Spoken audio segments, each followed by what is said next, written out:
नेहा, शुरुआत उत्तर प्रदेश विधानसभा के 4 दिन के सत्र का आगाज हो रहा है, उसी के साथ करते हैं हम भी। इस बार कई नए नियम उसमें बनाए गए हैं। विधायक जो हैं वो मोबाइल फोन अंदर नहीं ले जा पाएंगे, बैनर पोस्टर ले जा नहीं पाएंगे, उसकी मनाही है। बीजेपी नेताओं ने कहा है कि विधानसभा में कामकाज होना चाहिए, गंभीर मसलों पर बहस होनी चाहिए, इसलिए नए नियम बनाए गए हैं।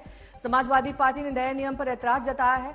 66 साल बाद नए नियम बनाए गए हैं और विधान भवन में कांग्रेस और बीएसपी को अब छोटे दफ्तर दिए गए हैं। समाजवादी विधायक काले लिबास में इसका विरोध करने पहुंचे तो सीएम ने कहा कि गर्मा बनाए रखने में साथ दें। उत्तर प्रदेश विधानमंडल ने अपनी कार्रवाई को सुचारू रूप से संचालित करने, गरिमापूर्ण तरीके से संसदीय लोकतांत्रिक प्रणाली को पुष्ट करते हुए बहुत महत्वपूर्ण मुद्दों पर पिछले 6.5 वर्ष से चर्चा परिचर्चा को आगे बढ़ाने में एक नई सफलता प्राप्त की है। पिछले 6.5 वर्ष के अंदर उत्तर प्रदेश विधानमंडल में कार्रवाई जिस गरिमापूर्ण तरीके से लोकतंत्र की सच्ची भावनाओं का प्रतिनिधित्व करते हुए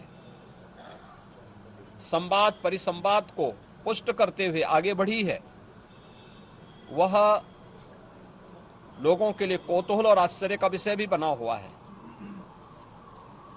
क्योंकि यही सदन था जहां पर एक बार मारपीट की घटना। मुझे खुशी है इस बात की कि देश के बहुत सारे राजनीतिक दल जाति जनगणना के पक्ष में खुल करके सामने आए हैं और जाति जनगणना के बिना सामाजिक न्याय संभव नहीं है। सामाजिक न्याय के लिए और सबको बराबर लाने के लिए आरक्षण जरूरी है और जो बाबा साहब भीमराव अम्बेडकर जी ने संविधान में जो व्यवस्था की है उस व्यवस्था के तहत ही सब बराबर हो सकते हैं। पार्टी के तमाम विधायक काले वस्त्र में नजर आए, ये इसका क्या संदेश है? ये सरकार का विरोध है और नई नियमावली का भी विरोध इसलिए होना चाहिए क्योंकि लोकतंत्र को कमजोर करना चाहते हैं। नियम तो इसलिए बने कि जिससे लोकतंत्र मजबूत हो। आखिरकार जनता ने हमें चुन करके भेजा है, हमारी जिम्मेदारी बनती है जनता के सवालों को उठाने का। ये सरकार नहीं चाहती है कि हम जनता के सवालों को उनके सामने खड़ा करें, उन्हें उठाएं या तख्ती पर लिख करके ले जाएं। ये किस लोकतंत्र में है कि आप जनता के सवाल नहीं उठा सकते हैं? ये जनता के सवाल न उठें, विपक्ष मुखर होकर न बोले, इसीलिए नियम और पाबंदियां ला रही हैं। इससे लोकतंत्र कमजोर होगा, लोकतंत्र मजबूत नहीं होगा। जो परंपराएं रही हैं, जो लोकतंत्र में मर्यादा है, उसके तहत रह करके हम लोग अपने सवाल उठाएंगे। वो लगातार रहेगा, केवल इस सदन में नहीं, दिल्ली का 24 का चुनाव होने जा रहा, तब भी ये मुद्दा रहेगा। बहुत धन्यवाद आपका। 2014 के उपचुनाव में निर्वाचन क्षेत्र लखनऊ पूर्व से वे भारतीय जनता पार्टी के टिकट पर पहली बार विधानसभा सदस्य निर्वाचित हुए।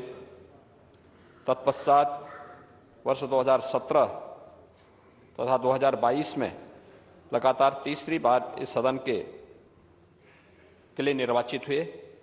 वे विधानसभा की नियम समिति, प्रश्न एवं संदर्भ समिति तो वर्तमान में विशेषाधिकार समिति के सदस्य थे।